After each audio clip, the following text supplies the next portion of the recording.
बच्चों, math academy के साथ बने रहिए और कॉन्सेप्ट को पहले से बेहतर करिए।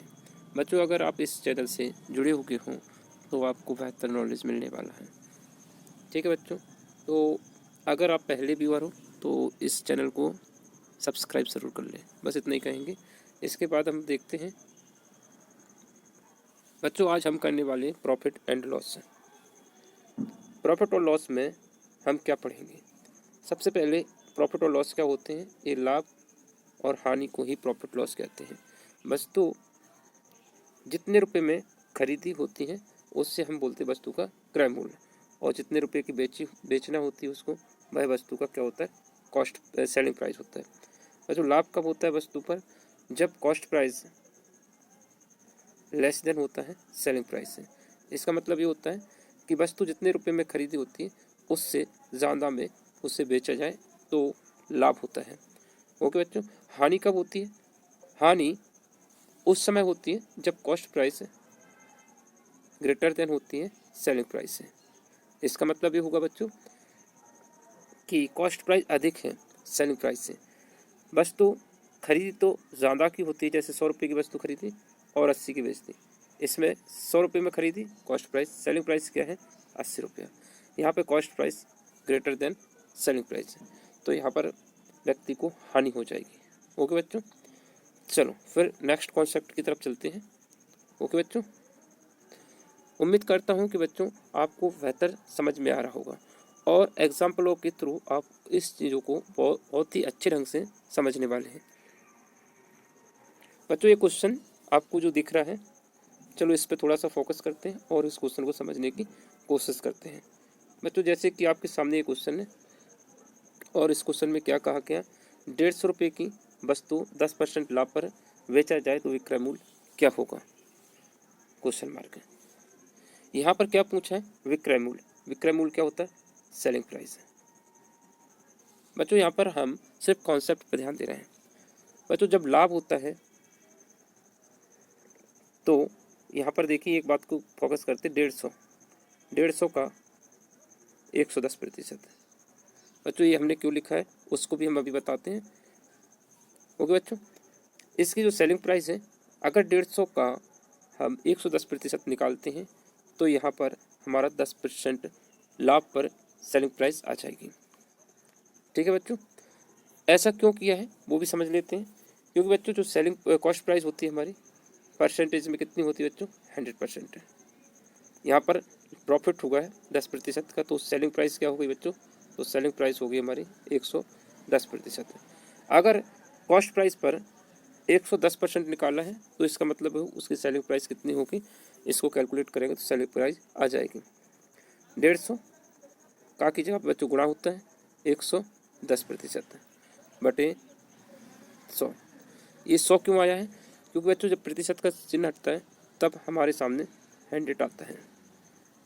ओके बच्चों, थोड़ा सा इसको रब कर देते हैं।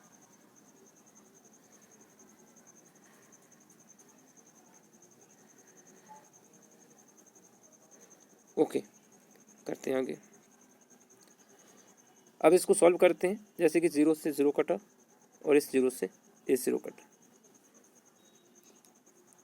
11 से मल्टीप्लाई आसान होता है बच्चों। 11 से मल्टीप्लाई अभी हम आपको सिखाएंगे अलग से वीडियो में, तो आप उस वीडियो को ज़रूर देखना, जिसमें हम आपको कैलकुलेशन इजी किस तरह से करते हैं आसानी से हम उसमें समझेंगे।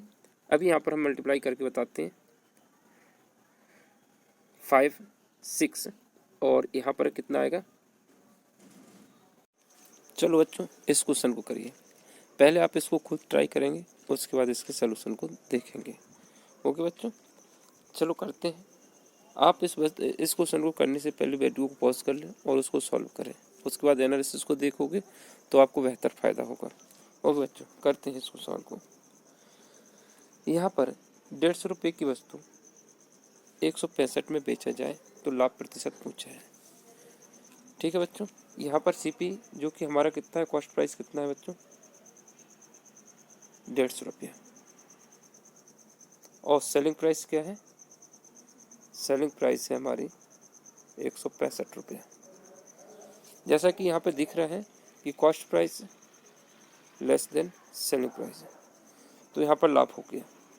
अभी हमने बताया था बच्चों कि जब कॉस्ट प्राइस सेलिंग प्राइस से अधिक होती है तो लाभ होता है। कितने रुपए का लाभ होगा बच्चों? यहाँ पर 15 रुपये का। जो 15 रुपये है वो प्रतिशत में कितना है? 15 रुपये जो है प्रतिशत में कितना है? बच्चों एक बात का और याद रखना कि जो प्रतिशत होती है, लाभ प्रतिशत पूछा, यहाँ पर जो वैल्यू आई 15 रुपये जो कि पैसों में है, इसे प्रतिशत में कैलकुलेट करना है।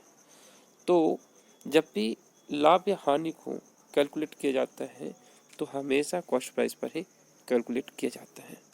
ऐसा क्यों होता है बच्चों? क्योंकि अगर हमने आपसे ये कहा कि आप एक वस्तु है, आप इसको 500 रुपये में बेचते हो, तो इसका लाभ या हानि अभी हमको पता नहीं चल रहा है। क्यों? क्योंकि हमें कॉस्ट प्राइस पता नहीं है।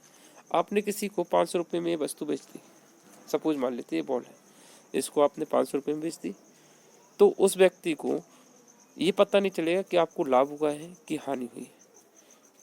अगर आप उसको ये बता दें कि आप इसको 400 रुपये की लेके आए हो, आपने कितने में खरीदी? 400 की खरीदी, 500 की बेच दी, तो यहाँ पर उसको मतलब साफ पता चल जाता है कि उसको 100 रुपये की लाभ हुई है। तो बच्चों यहाँ पर हम ये समझाने की कोशिश कर रहे हैं कि जो प्रॉफिट लॉस के सवाल है उसमें लाभ या हानि का प्रतिशत निकालते हैं तो हमेशा कॉस्ट प्राइस पर ही निकाला जाता है। चलो इस क्वेश्चन को आगे करते हैं। लाभ प्रतिशत है, कितने रुपए का लाभ होगा बच्चों? 15 रुपये का। कॉस्ट प्राइस कितनी है? 150 रुपया। प्रतिशत में निकालना है तो 100 का गुणा। तो जब भी किसी वस्तु का प्रतिशत में कन्वर्ट करते हैं तो 100 से मल्टीप्लाई किया जाता है। ठीक है बच्चों, कैलकुलेट करते हैं। 0 से 0 कटा, 15 एकम 15। तो यहाँ पे जो लाभ आया है वो कितना निकल के आया? 10%। जैसा कि पिछले क्वेश्चन में बताया था हमने कि 150 रुपये की वस्तु को 15% लाभ पर बेचा गया, तो उसकी जो सेलिंग प्राइस निकल के आई थी वो कितनी आई थी? 165 रुपया।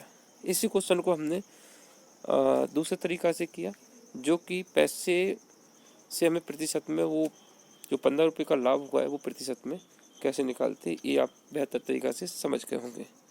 बच्चों इस क्वेश्चन को आप उतार लेना या फिर इसको अच्छा ठीक लगता है तो इसके नोट्स भी बनाते जाना।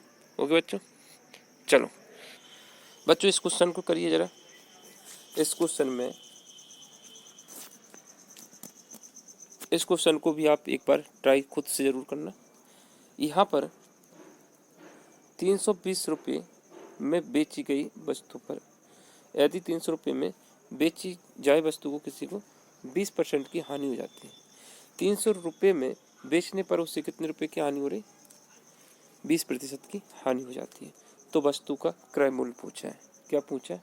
सीपी पूछा है। बच्चों हम इसको और बेहतर तरीका समझेंगे। सीपी जो है प्रतिशत में कितना होता है बच्चों? 100%। मतलब हमको क्या ज्ञात करना है? 100%। और यहाँ पर जो सेलिंग प्राइस दे रखी है 20% की हानि हो जाती है, तो सेलिंग प्राइस कितनी होगी बच्चों? 100% वाली वस्तु पर 20% की हानि हो जाती है तो सेलिंग प्राइस प्रतिशत में कितनी हो जाएगी बच्चों? 80%। और जो 80% है इससे हमें साफ पता चलता है कि वस्तु 100% में तुमने खरीदी और 20% की हानि पर 80% में बेची होगी। ठीक है बच्चों, बस इसी कॉन्सेप्ट को लेकर हम क्वेश्चन को करेंगे। तो यहाँ पर हमको ये दिया गया है 80% जो सेलिंग प्राइस है, बेचने को क्या बोलते हैं? सेलिंग प्राइस 320 रुपये। ओके बच्चों, तो हम यहाँ से वस्तु का 1% निकाल लेंगे, उसके बाद हम इसका 100% निकालने वाले हैं। तो 1% बराबर क्या होगा बच्चों? इसको हम यहीं पे काटते हैं क्योंकि बराबर के उस तरफ जाएगा तो डिवाइड में जाएगा, इसलिए हम यहीं से काट लेते हैं। 0 से 0 कट, 8 एकम 8, 8 चौके 32। देखिए बच्चों आपके सामने आंसर आ चुका है। यहाँ पर 1% बराबर ₹4। तो 100% कितना होगा बच्चों? 100 से मल्टीप्लाई कर दीजिए। तो हमारा कॉस्ट प्राइस जो आ चुका है, कॉस्ट प्राइस कितनी है? ₹400। उस वस्तु को ₹400 में खरीदा गया था और 320 में बेचने पर उसे 20% की हानि हो जाती है। बच्चों, उम्मीद करते हैं कि हमारे द्वारा प्रयास जो है वो आपको समझ में आ रहा होगा। मैं क्या समझाने की कोशिश कर रहा हूँ, क्योंकि बच्चों अगर आप इस चीज़ को समझ जाते हैं तो क्वेश्चनों को बेसिक ढंग से कर सकते हैं। क्वेश्चनों पर ना तो आपको फॉर्मूले की ज़रूरत पड़ेगी, बेसिक कॉन्सेप्ट से ही क्वेश्चन बनते हैं। और बच्चों हम आपको यही सिखाने की कोशिश कर रहे हैं। ठीक है बच्चों, उम्मीद करते हैं आपको ये वीडियो समझ आ रहा होगा। इसी तरह से हम आगे और भी क्वेश्चन लाते रहेंगे और आप भी मुझे थोड़ा सा सपोर्ट करिए और साथ में इस वीडियो को अपने दोस्तों तक ज़रूर पहुंचाएं ताकि वो भी इस का लाभ उठा सके। ठीक है बच्चों, बस इतनी ही गुजारिश आपसे है। उम्मीद करते हैं कि आपको वीडियो पसंद आया होगा। अगर ये पसंद आता है तो लाइक सब्सक्राइब करना ना भूलें। थैंक यू बच्चों, फिर मिलते हैं अगले वीडियो के साथ।